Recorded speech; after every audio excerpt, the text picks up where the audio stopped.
Yo, what up YouTube, Monarch Synchro, bringing you a new deck profile. This time I'm doing it on my updated Blackwing deck. I pretty much got bored of playing the meta, like playing Samurais, playing Tengu plants. So I decided to pretty much run a fun deck, for the rest of the format and to test it out and see what happens. And so far it's been testing pretty good.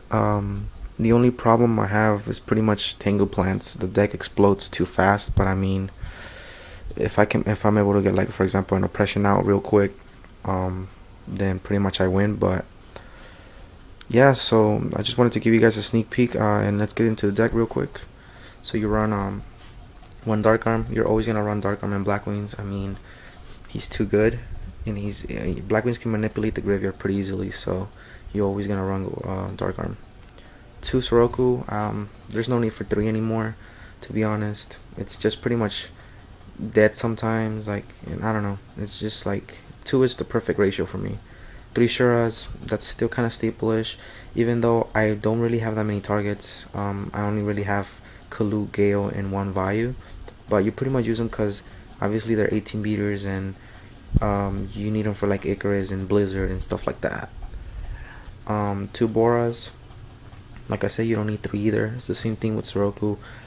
They just like they're 17 beaters. They pierce. That's kind of nice, but they Tango just kills them pretty much, and then it's just like it's bad. So two is the perfect ratio for me. Also, one Collude, obviously, one Gale. I don't even want two Blizzard. There's no need for three, and that's because there's not many like good level 6 synchros anymore. Goyo's banned, so I mean, there's only really Arm Wings, Bryonic, Gaia Knight, and that's about it. One Vayu, I was playing with two for a long time, but I just feel like I have to step away from like making it too much of a Blackwing deck. I have to incorporate other engines, so I have to drop it down to one because, when I was running two, I was drawing one almost every single time, and it kind of sucks because even when I'm running one, I still draw it, so it sucks, and that makes my Shura even more dead. But what can you do? But you still gotta run one because the one random plus when you synchro with Soroku and Vayu is pretty good. Two Doom Cows. This is where the anti-meta aspect comes into play. The card is really good. You don't really have to be afraid of Gores if you're reading Gores. Um, you don't have to be afraid of attacking into a face down because you know pretty much whatever's down there, Doom Cow's gonna take care of it. So I mean, not a lot of people see it coming, and I mean, main deck, people are gonna be like leaving their stuff unprotected, and you're gonna be just like Doom Cow summon attack, and then they're gonna be like, oh, you just ruined my whole plan, like if they leave like a Sangan. And then it comes to my other card, Thunder King, which is one of my favorite cards in the game, pretty much. Such a good card. It stops almost everything. It's ridiculous. Against gadgets, it puts in so much work. Like the Can Duality, they can't search with any other gadgets or the gear frames. And if they do manage to drop Fortress, you can negate it. So it's such a good card, like I said, and people don't expect Thunder King mained in Blackwings also. So sometimes they leave like a Sangan just chilling because they want it to get destroyed. Maybe they want to get their Lone Fire or their debris or stuff like that, and they want to bait you to attack it, even though they know that if you attack it with like a Shura, you might get a plus, but it doesn't matter. If you can surprise your opponent by just summoning Thunder King and just killing the Sangan. A lot of people, I've done that to a lot of people at locals, and they get pretty mad because they don't see it coming. The one tech Veiler, I was running two, but I feel like it was a little too much, and I was trying to get away from drawing too many little monsters. That's why I dropped the value to one as well. But one is pretty good. If I need one more, I pretty much side it. One Spirit Reaper, the card's pretty broke. I mean, it just sits there. It's just one of those my favorite cards also that I'm gonna probably play in almost every single deck that I play now, because like it just creates random pluses out of nowhere.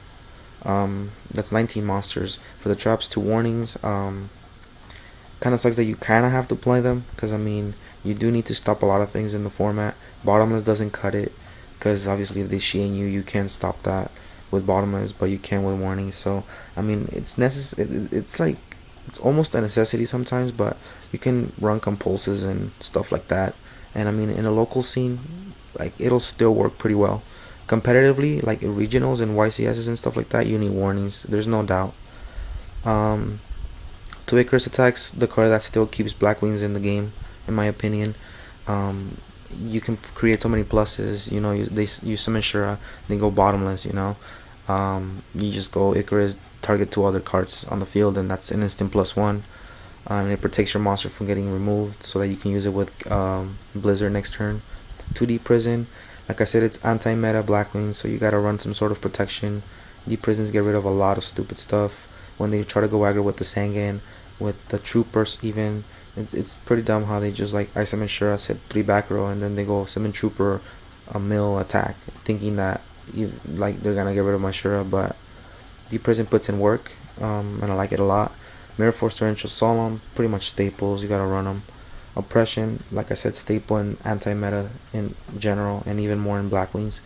1-7 Tools, I was running too, but kind of dropped it because I was playing this on and off, Delta Crow, but I realized that the card is way too good. Like, sometimes I would hate it because I would draw it kind of late, but to be honest, it just punishes a lot of bad players that think that they're like, they feel safe setting all their back row, and like when you hit them with the Delta Crow end phase and you nuke all their back row, it's like it's just such a good plus, and it's like no coming back.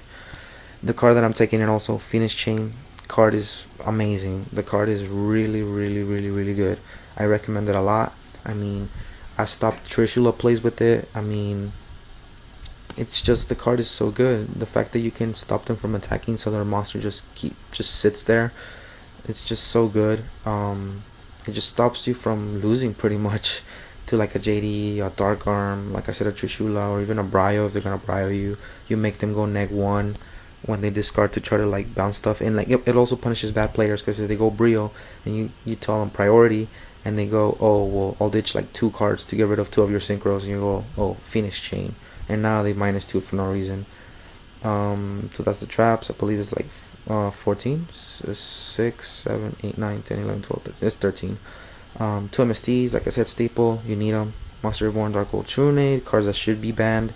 They're bad for the format. I really don't like them. There's such a good comeback potential. To be honest, Heavy Storm should be back over Trunade.